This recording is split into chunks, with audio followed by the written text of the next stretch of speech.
I see some familiar faces. Oh, yeah? You are...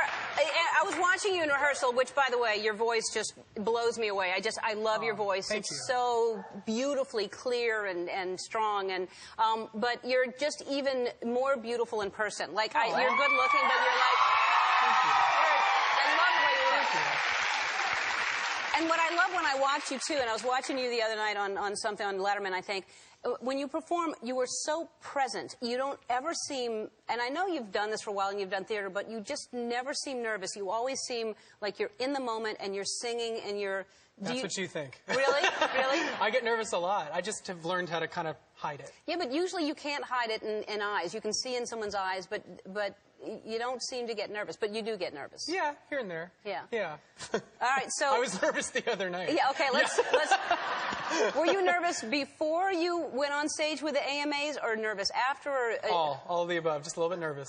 Because that was your like debut. That was your coming out. Like, here, what's he going to do? Yeah, yeah. And I suppose I think part of what I got caught up in is that I forgot that this is the first time people were seeing me on TV again after Idol, and I didn't really think about that as objectively as I might have wanted to. Because that's is that sort of how you are all the time? Like that you're that much of a showman on stage? Well, I mean, it's... I say the word showman. Showman. Yes. Yeah. I mean, I think on Idol I experimented with a lot of different styles and outfits and tempos and things like that. And then I went on tour over the summer and experimented with different types of performing there. And then I was in the studio making a record. So for me, this has all been one journey.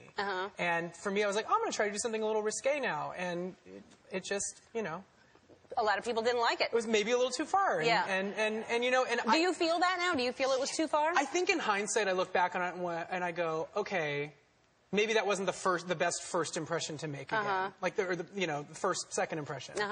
And I mean, I had fun up there. I had a good time. My dancers had fun. The band had fun. But I also recognize that. Thank you. Thank you. But you know what? I respect people, and I feel like people walked away from that feeling disrespected, and I would never intend to disrespect anybody. Right. So that was not my intention. Right. My whole thing is, I feel like if you're going to be offended by a show of sexuality on stage, then you should be offended by all shows of sexuality. It should be all forms, right? Because, if you have kids at home and they're watching it, whatever, 10 o'clock at night, 11 o'clock at night, your kids shouldn't be seeing anybody acting in an extreme sexual manner. I don't think that's okay, if you're going to be offended by it. But if not, then it should be okay for everybody. It shouldn't be excluded, because everybody else does it. Yeah, I think it's not, people aren't used to seeing gay men portrayed that way on TV. I mean, the gay male image in the media tends to be very cliche and safe. And I think, I got up there and had a little bit more energy, a little more, I was attempting to interpret the lyrics of the song, quite simply. Right. Which, I was putting on a character, I was putting on a persona, being this kind of, rock star, kind of like, dangerous kind of guy. After seeing one of my favorites, Lady Gaga, tear it apart on stage, she was incredible. Yeah. And I don't know, something came over me, I got caught up in the moment, and maybe went a little too far. And how did your parents feel about it? What did they think? I think my dad was like, well, maybe you should apologize, Adam. I don't know. Yeah. Maybe you should do that. And I was like, well, Dad, I don't feel like I did anything wrong. It just maybe wasn't the right judgment call. Right. For like you said. It's a taste thing, I think, more than an obscenity thing. Or, I think it's just a taste level. Yeah, a lot of people were frightened by that. Now, and then you were canceled the next morning. You were supposed to be on Good Morning America. A couple days later, yeah. And they canceled you. I think ABC was a little bit mad ABC was mad at you.